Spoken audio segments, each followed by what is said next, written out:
Good morning students. मैं चंद्रकांता आज आपको हिंदी व्याकरण का एक टॉपिक है अलंकार। तो अलंकार के बारे में समझा रही हूँ।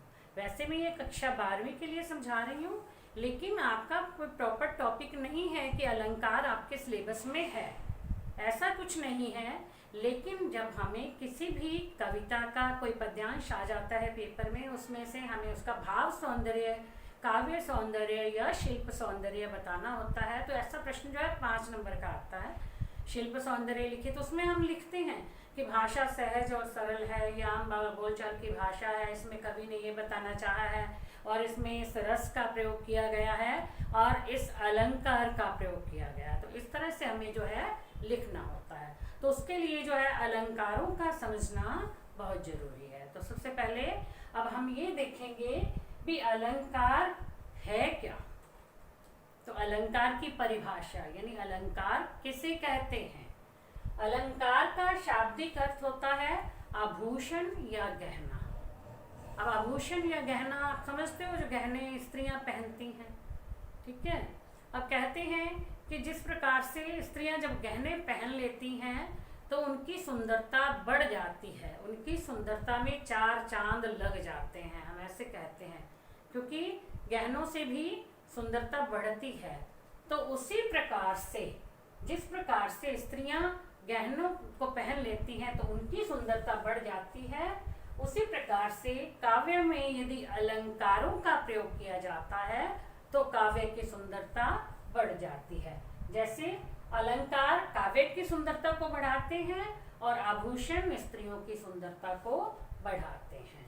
अब अलंकारों के प्रयोग से काव्य की सुंदरता में चमत्कार उत्पन्न हो जाता है और जिससे कविता अधिक प्रभावशाली बन जाती है, यानी कविता का प्रभाव पड़ता है दूसरों पर, पढ़ने वाले को बहुत अच्छा लगता है, एक चमत्कार उत्पन्न हो जाता है कि पढ़ने वाला व्यक्ति जो है मंत्र मुग्ध होकर के उस कविता को पढ़ता है। अब हिंदी साहित्य में शब्द और अर्थ दोनों का ही महत्व होता है, मतलब शब्दों का भी बड़ा महत्व है हिंदी साहित्य में और उन शब्दों के अर्थ का भी बड़ा महत्व होता है। अब क्योंकि शब्द और अर्थ दोनों का ही महत्व है, उस आधार पर अलंकार के 2 भेद हैं। पहला है शब्द अलंकार और दूसरा है अर्थ अलंकार, ठीक है। कौन कौन से 2 भेद हुए? शब्द अलंकार, अर्थ अलंकार। अब कहते हैं शब्द अलंकार कौन से होते हैं? जहाँ शब्दों के कारण काव्य का सौंदर्य बढ़ता है, यानी शब्दों के कारण काव्य की सुंदरता बढ़ती है, वहाँ शब्द अलंकार होता है। और जहाँ अर्थ के कारण काव्य की सुंदरता बढ़ती है वहाँ अर्थ अलंकार होता है। तो अब जो है अलंकार के 2 भेद हैं, शब्द अलंकार और अर्थ अलंकार। अब शब्द अलंकार के 3 भेद हैं। कौन से? अनुप्रास अलंकार, यमक अलंकार, श्लेष अलंकार। ये किसके भेद हैं? शब्द अलंकार के 3 भेद हैं। अब इन तीनों भेदों में जो है क्या है, शब्दों के कारण सुंदरता बढ़ रही है, काव्य का सौंदर्य बढ़ रहा है। पहला है अनुप्रास अलंकार। अनुप्रास अलंकार जहां एक ही शब्द 2 या 2 से अधिक बार आता है, एक बार नहीं, मतलब एक शब्द 2 या 2 से अधिक बार प्रयोग में किया जाता है, वहां अनुप्रास अलंकार होता है। अब इसको हम हिंदी भाषा में जैसे बोले, या जहां एक ही शब्द की आवृत्ति 2 या 2 से अधिक बार होती है वहां पर अनुप्रास अलंकार होता है। अब उदाहरण के लिए देखो, चारों चंद्र की चंचल किरणें खेल रही हैं जल थल में। अब इसमें किस शब्द की आवृत्ति हो रही है? कौन सा शब्द बार बार आ रहा है? यानी च शब्द की आवृत्ति हो रही है। चारों चंद्र चंचल, च बार बार आ रहा ना, इससे ये पंक्ति देखो कितनी सुंदर लग रही है, काव्य का सौंदर्य बढ़ना। चारों चंद्र की चंचल किरणें खेल रही हैं जलथल में। अब इसी का एक और उदाहरण हम देखते हैं, तरणी तनुजा तट तमाल तरुवर बहु छाए। अब देखो इसमें किस शब्द की आवृत्ति हो रही है?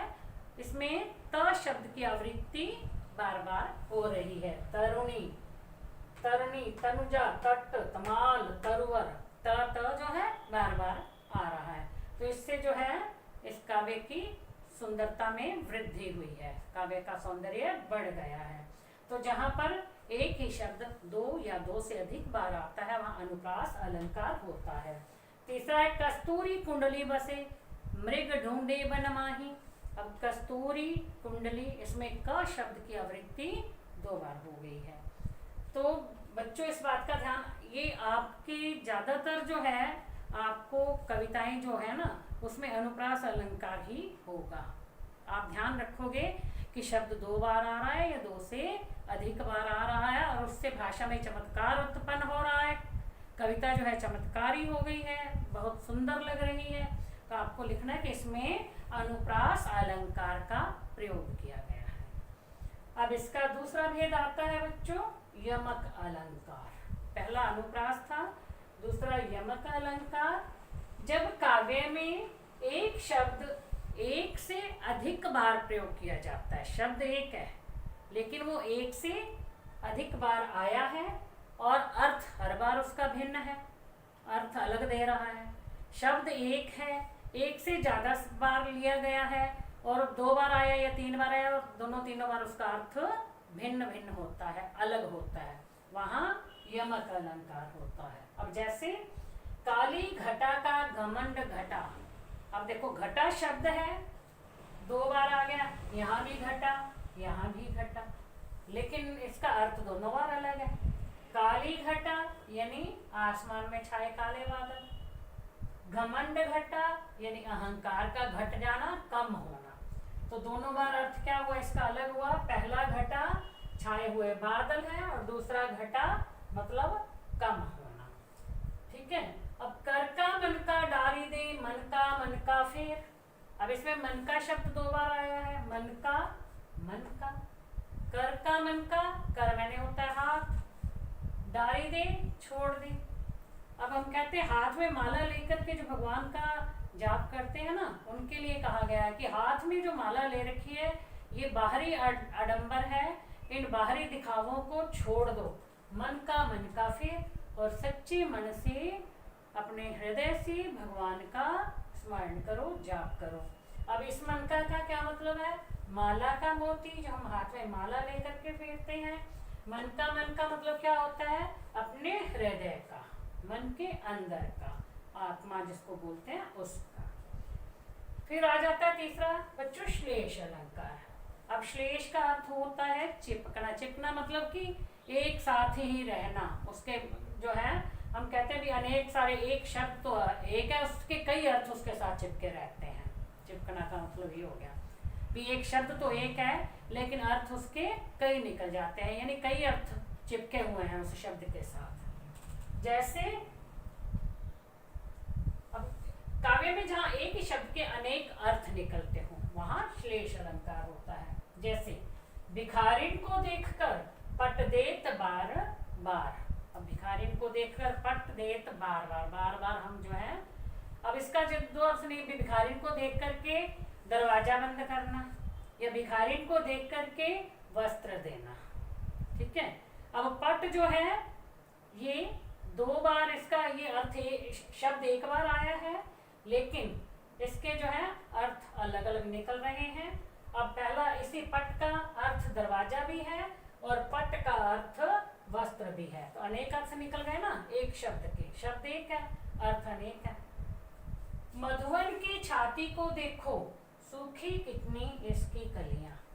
अब क्या कह रहे हैं इसमें भी, कलियां शब्द जो है ये 1 बार आया है, ठीक है, लेकिन इस कलियां शब्द का अर्थ जो है वो अलग अलग है। पहला तो जब फूल खिलता है तो खिलने से पहले वो कली हो जाती है, कली सी होती है, फिर उसको कली खिलती है तो फूल बन जाता है, तो आ जाता है फूल के खिलने से पहले की स्थिति। और दूसरा कलियां शब्द का क्या अर्थ है, यौवन से पहले की अवस्था। जब वह युवा होता है व्यक्ति तब उससे पहले की जो अवस्था होती है उसको भी कली कहा जाता है। ठीक है। तो इसलिए अब इनका जो है अर्थ अलग अलग हो गया। तो बच्चों शब्द अलंकार के 3 भेद, अनुप्रास, यमक, श्लेष। अनुप्रास जहाँ एक ही शब्द की दो या दो से अधिक बार आवृत्ति होती है वहाँ अनुप्रास अलंकार होता है।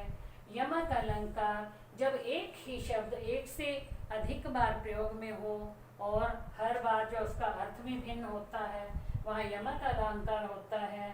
श्लेष जहाँ एक ही शब्द आता तो एक बार है लेकिन उसके अनेक अर्थ निकलते हैं, अर्थ अलग अलग निकलते हैं, वहाँ श्लेष अलंकार होता है। अब इस बात में ध्यान रखना है, यमक में जब एक शब्द एक से अधिक बार आता है और अर्थ उसके भिन्न भिन्न होते हैं, जहाँ शब्द श्लेष में शब्द एक बार आता है लेकिन उसके अर्थ भिन्न भिन्न होते हैं।